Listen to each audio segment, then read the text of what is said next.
Hello, Romas. This is Aromie here. Welcome back to Random Brace Hollywood. We are here. Just finished reading the note Charisse gave us, and now we have nothing to do until she tells us coming up a freaking hand. Maybe Heath will pay me a visit tomorrow, or else I should explore the invitation gotten from Zahn. Shit. The more I thought about it, the more curiosity and caution pulled me in opposite directions. Meeting with the Golgotha leader wasn't a bad idea. In theory, he might have useful information. Yeah, that make me pick between these two.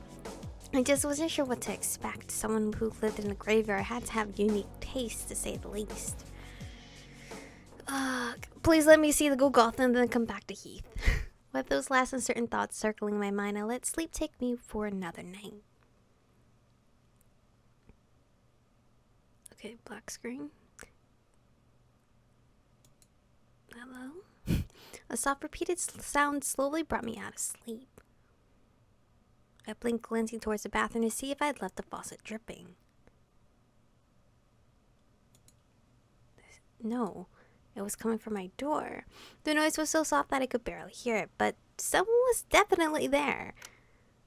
What the hell? Hopping off my bed and quickly pulling on my clothes, I stepped over to the door, half wondering whether I'd find a human or a mouse. Are you okay? What time is it? If it's still nighttime for me to be sleeping. Michiko. His voice sounded distant and dreamy, like he wasn't aware of the blood smeared on the side of his forehead. What? I'm so happy to see you. Are you okay? There's blood smearing on the side of your head? Is this a ploy to get me to play your nurse? That's kind of funny. I kind of low-key want to choose that one. Heath, are you okay? What happened to you? I kind of would choose this one. Nurse? He touched her hand to his face, blinking at the red liquid that came away on his fingertips. I think I fell on the way here. It's already mostly healed. You don't need to worry. As he dabbed at the cut with his sleeve, the acrid scent of his blood filled the air. Ew, what? You fell? You don't even remember falling? You mean I don't look okay? He touched her hand to his face, blinking at the red liquid that came away on his fingertips. I don't know. I kind of like the nurse one. I'll just skip to that one. Can I skip? Okay, there we go. As he dabbed at the cut with his sleeve, the acrid scent of his blood filled the air. Could I come in? You got... are you drunk?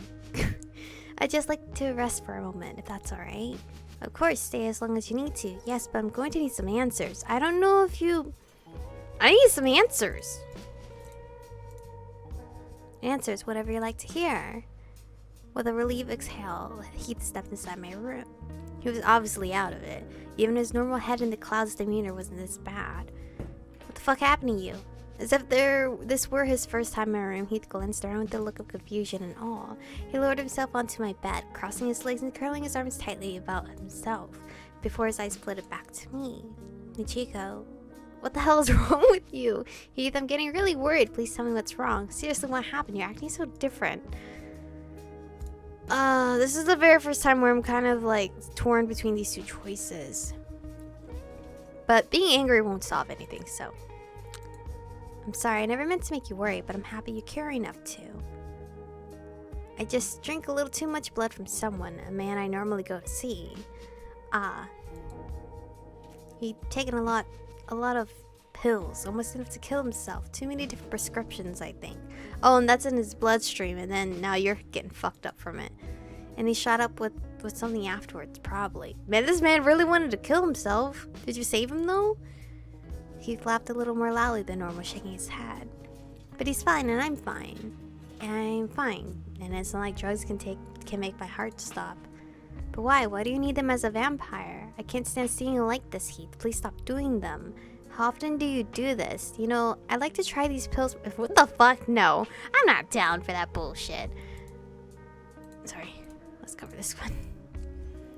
Why? Why do you need them as a vampire? Fuck, these three are great questions.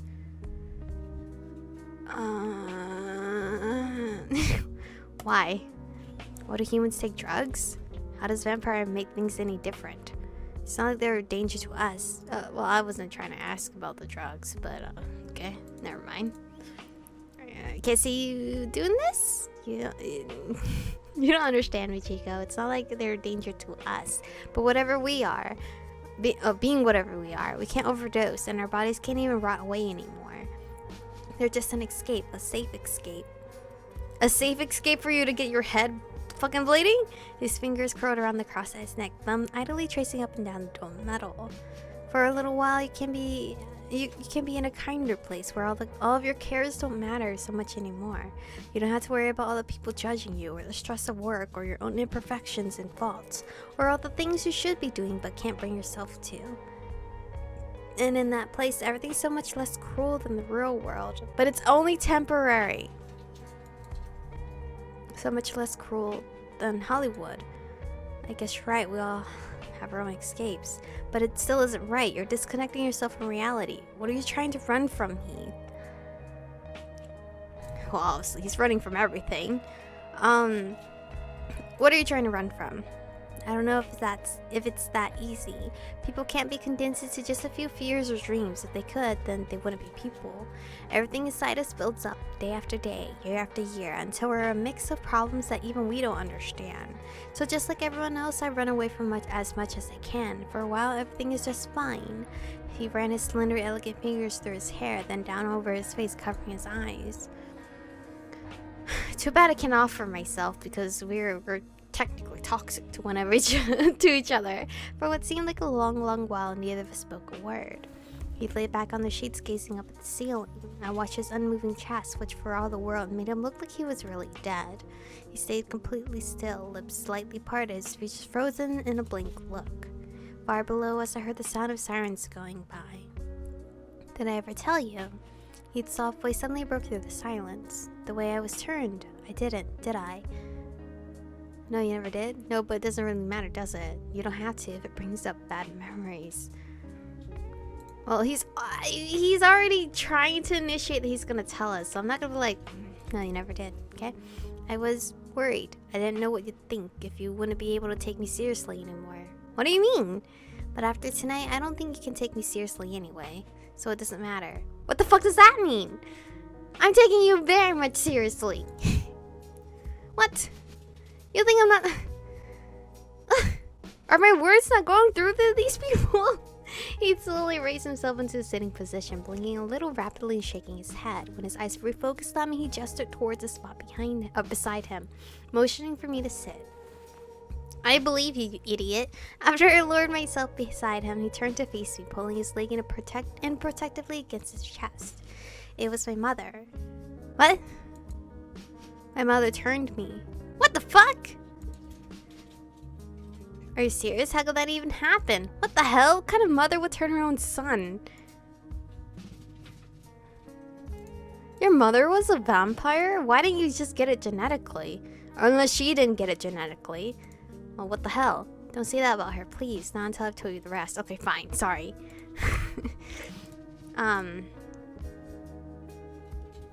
You know what? Maybe we should just be silent. Mom loved me. A lot. More than anything else in the world. That's why she wanted to bring me with her wherever she went, and why I started my career as a child. Where is she now?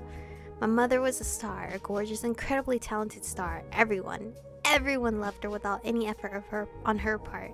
She was just one of those people you couldn't look away from. Is it because she's a vampire though? She wanted me to be part of that too, and it worked. When I was young and only had to do what I was told, people loved me just like they loved her.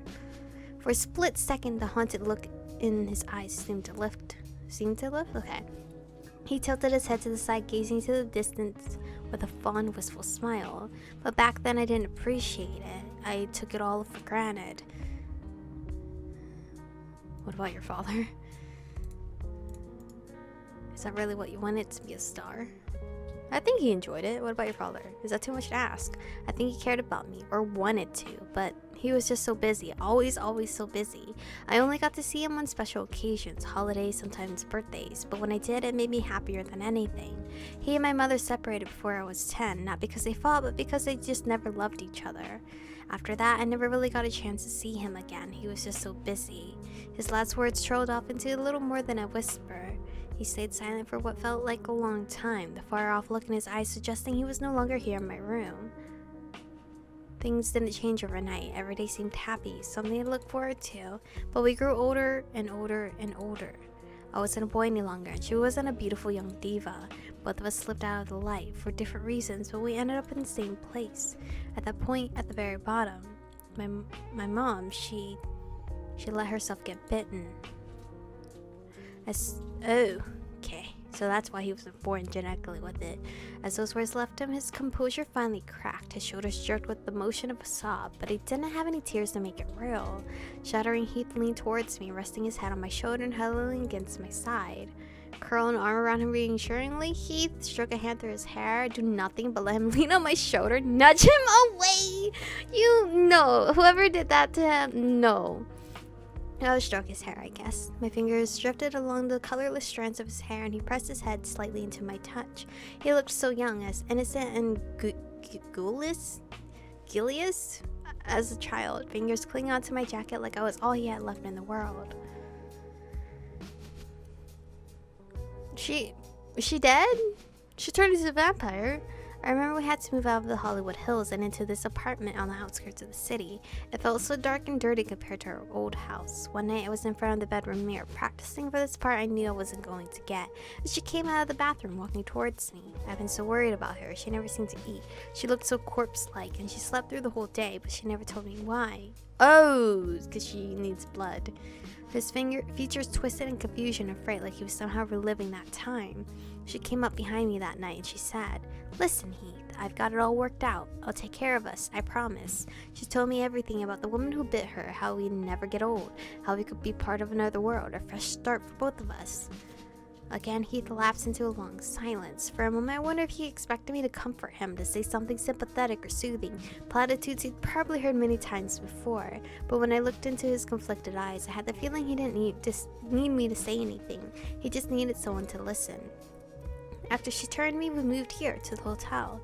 For a little while, things were like old times, even better almost. We were both celebrities in the Scary circle, especially my mother.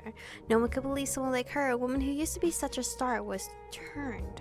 Everyone wanted to be our friends, so I thought, even if I couldn't act anymore, maybe we had finally found the right place for us. I'm guessing she's gone, though. Shifting away from me, Heath curled his arm around himself. The bed softly creaked as he rocked back and forth, his mouth hanging slightly open. And then, one night, she left. She didn't say where she'd gone, or if she was ever coming back, or even that she loved me. She just left.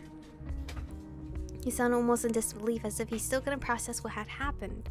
It seemed like he might fall silent again, but instead he continued. A few weeks later, when there was no sign of her, not even a trace, Charisse called me to her room, gave me Saturnalia, and ordered me to run it. That was it. There were no recognition, no search party, not anything. It was like everyone but me knew she wasn't coming back. And he finished in a low, steady whisper. He slowly rubbed a hand across his face. His shoulders gently rose and fell with an inaudible sigh, and then he was silent and still once more. There was a hug option. I'm so sorry, Heath. I had no idea. Do you think she could still be alive and how you feel? I don't know how he feels. Don't bullshit him. We're just gonna hug him. When I curled my arms around Heath, he leaned into the embrace, lightly grasping the back of my jacket. But it was a weak, uncertain grip. He didn't cling on to me in the same desperate way he had in Saturnalia. It's okay. It's okay if he doesn't give me that strong of a hug. He's not happy right now. He soon pulled back, clutching at his scarf instead. I didn't mean to say all this, or any of it. I didn't want to burden you. It's just... Hello? Are you gonna hurt me? Excuse me. Suddenly Heath reached out, grabbing both of my shoulders. He pulled us closer, staring straight into my eyes.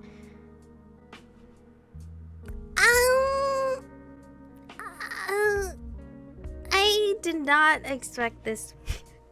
I love you, Michiko. Do you? What is going on? Are you saying this because you're drunk? Well, you're not drunk, but... Are you just saying this because you're high? Because you're kind of, I guess the word high. But this is where I'm going to stop, because I think you're just bullshitting me at this point. I don't know how to feel. I don't feel genuinely excited because I feel like he's just drugged up and just saying bullshit to me at this point. Do you really love me, or are you just bullshitting me? Because I feel like you're bullshitting me, and I don't think that's the happiest feeling to have right now. But anyway, thank you guys for watching today's episode. Stay beautiful, and I'll see you guys in the next one.